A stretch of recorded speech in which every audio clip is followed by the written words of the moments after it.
Macron force son ambassadeur à se rendre à une commémoration algérienne du 17 octobre 61 et dans le même temps, ses députés se lâchent sur l'Algérie. En fait, il applique le en même temps, y compris concernant les DZ. En effet, mes amis, Emmanuel Macron nous a donc gratifié d'une phrase exceptionnelle. La France n'oublie pas ce jour sombre en parlant du 17 octobre 61. Et il a forcé son ambassadeur à se rendre à cette commémoration. En fait, il pensait qu'en envoyant Stéphane Romaté au pont de Bezons pour commémorer ce massacre, il arriverait à amadouer les Algériens. C'est très mal les connaître, Manu. Parce que les Algériens, ils sont pas bêtes et ils savent très bien que dans le même temps, tu as Charles Rodwell, député En Marche, qui est en train d'écrire un rapport contre l'Algérie, disant que les accords franco-algériens de 68 coûteraient 2 milliards. On n'a toujours pas pu le consulter, le fameux rapport. Et avec la France, c'est toujours la même chose. La France est en tension avec l'Algérie, mais pourtant, la France s'intéresse au marché algérien, notamment Business France, qui invite à investir en Algérie. Ça s'appelle de la schizophrénie. Et on pensait que le problème, c'était Ratatouille. Mais maintenant, Ratatouille, il est parti,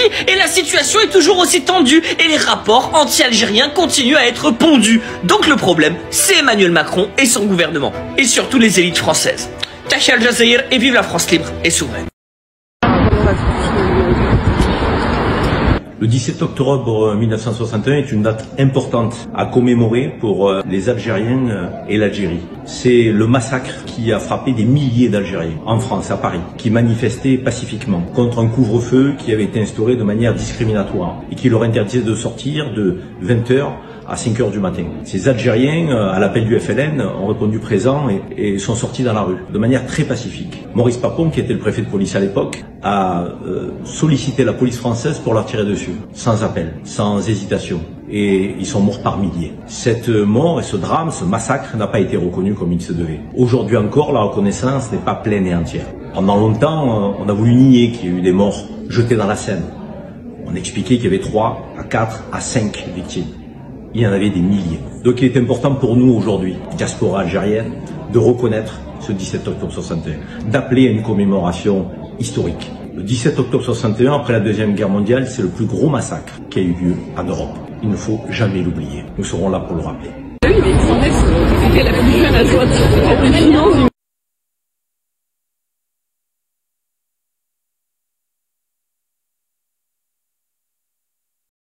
Une information qui interroge en plein bras de fer entre la France et l'Algérie. Aujourd'hui, l'ambassadeur de France à Alger, Stéphane Romaté, a participé aux commémorations du 17 octobre 1961, jour où une manifestation algérienne avait été violemment réprimée par le préfet de police Maurice Papon et Alexis de la Fontaine. Cette initiative vient de l'Élysée comme un nouveau geste d'apaisement envers Alger. Oui, cette initiative permet à Emmanuel Macron d'envoyer 2 messages forts à son homologue algérien.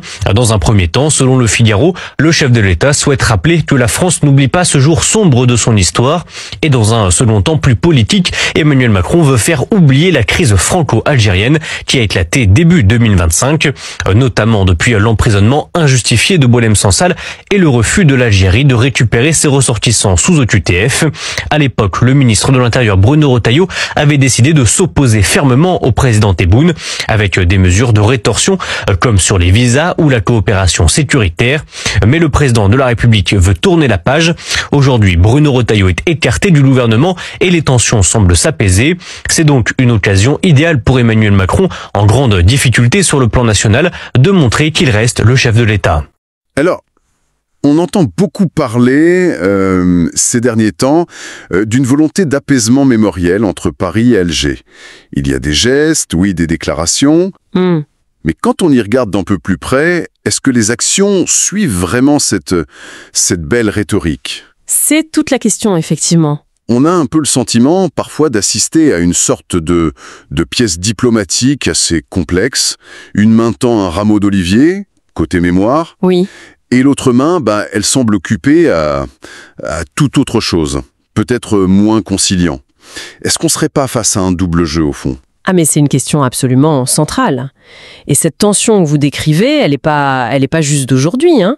Elle est vraiment ancrée dans l'histoire, l'histoire très tourmentée de cette relation. Ouais.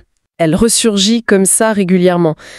Souvent, d'ailleurs, elle est ravivée par des rappels un peu brutaux du passé. Et justement, il y a eu une prise de parole récente, particulièrement directe, celle de Karim Zeribi. Ça a vraiment agi comme une décharge électrique, quoi, dans ce débat. Ah oui ? Oui, ça a remis sur le tapis un événement d'une noirceur absolue et longtemps occulté. Le massacre du 17 octobre 1961. À Paris. Le 17 octobre 61. Et ce rappel, il n'est pas anodin, vous savez. Il touche un nerf à vif. Et ça nous oblige à décrypter ce que ça révèle des stratégies actuelles, des non-dits qui persistent, et puis de cette difficulté, au fond, à aligner les mots et les actes. D'accord. Notre idée aujourd'hui, c'est un peu ça. Essayer de lire entre les lignes de ce dialogue franco-algérien si compliqué. Alors justement, revenons sur cet événement tragique, le 17 octobre 1961. Pour ceux qui peut-être connaissent moins bien les détails, de quoi on parle exactement ? Parce que ça semble vraiment crucial pour comprendre les crispations d'aujourd'hui. Absolument. Faut se replonger dans le contexte. On est en pleine guerre d'Algérie, ça fait presque 7 ans qu'elle dure. Et ce soir-là, à l'appel de la Fédération de France du FLN... Le Front de Libération Nationale. Voilà. Des dizaines de milliers d'Algériens, on parle de 30 000, peut-être 40 000 personnes, hommes, femmes, enfants, travailleurs immigrés pour la plupart, ils décident de braver un couvre-feu. Un couvre-feu qui leur était spécifiquement imposé à Paris et en banlieue. Spécifiquement aux Algériens. Uniquement. Un couvre-feu discriminatoire, raciste, on peut le dire. Ça visait seulement les Français musulmans d'Algérie, comme on les appelait à l'époque. Une mesure ouvertement ségrégationniste, donc en plein Paris. Et cette manifestation, elle se voulait pacifique. Totalement pacifique. Les consignes du FLN étaient très très claires. Pas d'armes, pas de violence. Non, c'était une démonstration de force politique, un acte de désobéissance civile massif pour protester contre ce couvre-feu et puis pour affirmer leur soutien à l'indépendance algérienne. D'accord. Mais la réponse des autorités françaises, sous la direction du préfet de police Maurice Papon, a été d'une brutalité... systémique et planifiée. Maurice Papon, un nom tristement célèbre aussi pour son rôle sous l'occupation dans la déportation des Juifs. Exactement. La même personne. Et ce 17 octobre 61, ces ordres ont conduit à une répression sanglante. C'est-à-dire ? Les forces de police sont chargées, elles ont matraqué, elles ont tiré à balles réelles sur des manifestants qui n'avaient rien, pas d'armes. Des tirs à balles réelles. Oui. Il y a eu des ratonnades dans les rues, des arrestations massives. On parle de plus de 11 000 personnes interpellées. 11 000 ? Et des conditions de détention, mais épouvantables. Dans des centres improvisés comme le Palais des Sports, la violence était aveugle, déchaînée. Et le bilan humain alors ? C'est là que le déni est commencé, j'imagine. Précisément. Pendant des décennies, la version officielle française a tenté de minimiser, de réduire l'ampleur du massacre. On disait quoi ? On parlait de quelques morts, puis 3 victimes. Après, on est monté à une trentaine. Une vraie chape de plomb, quoi. Or, les travaux des historiens qui se basent sur les archives, qui s'ouvrent d'ailleurs très difficilement sur les témoignages, tous convergent vers un bilan bien plus lourd. Beaucoup plus lourd. Plusieurs centaines de morts. Plusieurs centaines. Oui. Certains corps ont été retrouvés dans la Seine, des jours, voire des semaines plus tard. Ils avaient été jetés depuis les ponts par la police elle-même. Jetés dans la Seine. On parle sans doute du massacre d'État le plus important, commis sur des civils en Europe occidentale depuis 1945. C'est effrayant. C'est cette réalité crue, cette vérité qui était si longtemps étouffée, que des voix comme celle de Zeribi rappellent avec force. L'histoire, surtout quand elle est aussi sombre, elle s'efface pas comme ça, d'un trait de plume ou par le silence. Et la responsabilité morale, elle demeure, intacte. Hiron, ce qui rend la situation actuelle particulièrement paradoxal. Parce que plus de 60 ans après, on observe quand même une évolution notable du côté français. La présidence actuelle, par exemple, a fait des pas. Oui, il y a eu des gestes. L'ambassadeur de France, qui assiste maintenant aux commémorations à Paris, on entend des discours officiels qui parlent d'un jour sombre, d'une tragédie inexcusable, que la France regarde en face. Il y a même une reconnaissance de faits précis. C'est quand même un changement par rapport au déni d'avant, non ? Oui, il y a eu une reconnaissance progressive des faits, c'est vrai. Le terme « répression sanglante » ça a été employé par François Hollande en 2012 et Emmanuel Macron a parlé de crimes inexcusables pour la République en 2021. Ce sont des avancées sémantiques, c'est important. D'accord. Mais pour beaucoup, côté algérien et puis aussi au sein de la diaspora ici, ça reste insuffisant. Le mot crime d'État, par exemple, il est toujours pas prononcé au plus haut niveau. Ah oui. Et surtout, ces gestes mémoriels, ils sont perçus par certains comme étant en décalage, voire en contradiction flagrante avec d'autres aspects de la politique française. Et c'est là où ça coince, c'est ça.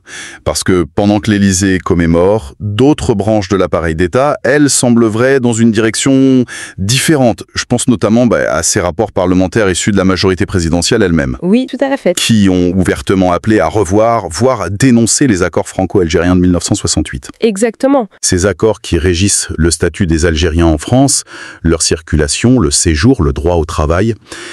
Les cibler comme ça, est-ce que ce n'est pas envoyer un signal perçu comme hostile par Alger? Mais c'est précisément une des contradictions majeures qui est pointée du doigt.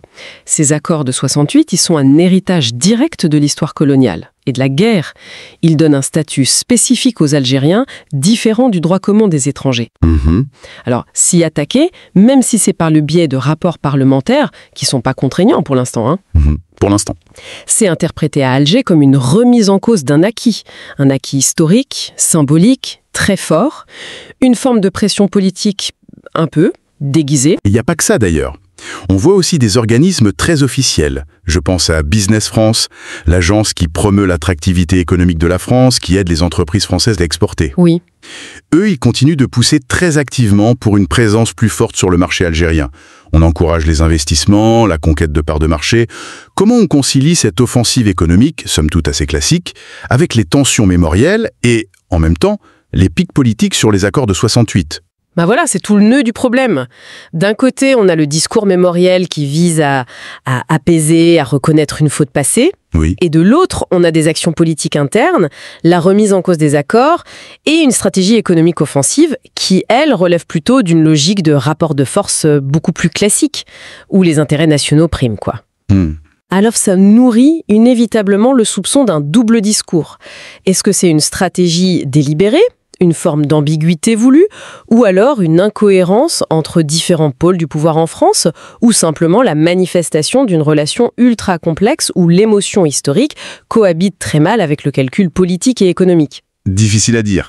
Difficile de trancher, mais la perception d'une contradiction fondamentale, elle est bien là, et ça mine la crédibilité des gestes mémoriels, forcément. Et cette tension, elle s'inscrit aussi, j'imagine, dans un contexte géopolitique plus large qui a beaucoup bougé ces dernières années. La position de la France, notamment en Afrique, c'est plus tout à fait la même chose. Tout à fait. Il faut absolument regarder cette relation bilatérale à la lumière des reconfigurations globales, régionales. La France, elle connaît une phase, on ne peut pas le nier, de perte d'influence relative sur le continent africain. Oui. Sa présence militaire, elle est contestée, son modèle économique, culturel, il est concurrencé, son image est parfois dégradée par un ressentiment postcolonial qui est toujours là dans certaines opinions publiques. Ce recul français, comme on dit parfois, c'est une réalité stratégique majeure pour Paris. Et pendant ce temps-là, l'Algérie, elle, semble affirmer une posture différente. Exactement. L'Algérie, elle, forte de ses ressources énergétiques, de sa position géostratégique, elle s'affirme de plus en plus comme une puissance régionale, autonome, soucieuse de sa souveraineté et surtout désireuse de diversifier ses partenariats. Elle n'a plus besoin de l'aval de Paris, en somme. Voilà. Elle ne se sent plus tenue de demander l'avis ou l'approbation de l'ancienne puissance coloniale. On voit une politique étrangère très active, très décomplexée. Par exemple ? Renforcement des liens stratégiques avec la Russie, coopération économique très poussée avec la Chine, un intérêt très marqué pour rejoindre les BRICS+. Le bloc des émergents ? Oui. Une volonté de peser sur les dossiers régionaux, au Sahel, en Libye. L'Algérie regarde partout, elle ne s'inscrit plus du tout dans un face-à-face exclusif avec la France. Ce qui doit bousculer pas mal d'habitudes à Paris, j'imagine. Incontestablement.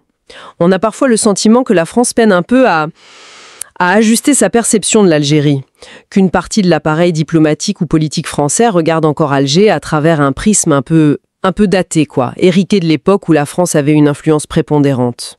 On a du mal à intégrer pleinement que l'Algérie d'aujourd'hui, c'est plus celle d'hier, qu'il y a une nouvelle génération, née après l'indépendance, qui est aux commandes avec ses propres priorités, sa propre fierté nationale et une mémoire très vive de la période coloniale transmise par les aînés. Oui, bien sûr. Et cette difficulté française à accepter une relation d'égal à égal, débarrassée des scories du passé, de toute tentation paternaliste, ça explique aussi en partie les crispations actuelles, y compris sur le terrain mémoriel. Et le 17 octobre 61 devient alors un symbole de cette histoire qui ne passe pas et de cette égalité de traitement qui peine à s'imposer. Et ça nous ramène à cette idée forte soulevée par Karim Zeribi et d'autres. Commémorer, c'est une chose, mais comprendre, c'est essentiel. Qu'est-ce que ça veut dire, comprendre, au-delà du simple rappel des faits? Comprendre, dans cette perspective-là, ça veut dire aller au-delà de la reconnaissance d'une tragédie ou d'une erreur. C'est analyser la nature systémique de la violence qui s'est déchaînée ce jour-là. C'est-à-dire? Ce n'était pas juste une bavure policière à grande échelle, non. Pour beaucoup d'historiens, de militants, c'était la manifestation d'une violence d'État. Organisée, raciste, héritée de pratiques coloniales qui avaient été importées en métropole. Ah oui, carrément. Donc, comprendre, c'est reconnaître la responsabilité de l'État français. Pas seulement dans la répression elle-même, mais aussi dans le long déni qui a suivi. C'est pour ça que le terme de crime colonial ou de crime d'État est si important pour ceux qui demandent une reconnaissance pleine et entière, parce qu'il qualifie la nature profonde de l'acte. Mais ça, ce sont des termes que l'État français a toujours refusé d'employer officiellement pour qualifier le 17 octobre 61, même si le débat existe dans la société française, bien sûr. Effectivement.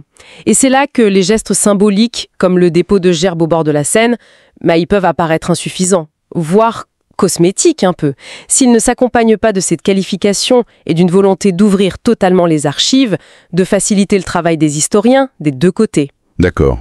Pour Alger, et pour une grande partie de la communauté algérienne, ou d'origine algérienne, en France, la mémoire de la colonisation, de la guerre d'indépendance, c'est pas juste une question historique, vous savez. C'est un élément constitutif de l'identité nationale post-coloniale. C'est un fondement de la dignité retrouvée après 132 ans de domination. Une dignité qui passe par le refus de l'oubli et l'exigence de vérité. Et cette exigence, elle n'est pas seulement portée par le pouvoir algérien, qui en fait un levier diplomatique, c'est certain, mais elle est aussi, et peut-être surtout, portée par la société civile, les associations, les familles de victimes, la diaspora. Cette mémoire, elle est transmise de génération en génération. Elle est vivante, elle est politique, au sens noble du terme, elle irrigue les consciences. Alors, l'idée qu'on pourrait tourner la page sans l'avoir lu complètement, sans en avoir reconnu tous les chapitres, même les plus sombres, ça semble illusoire.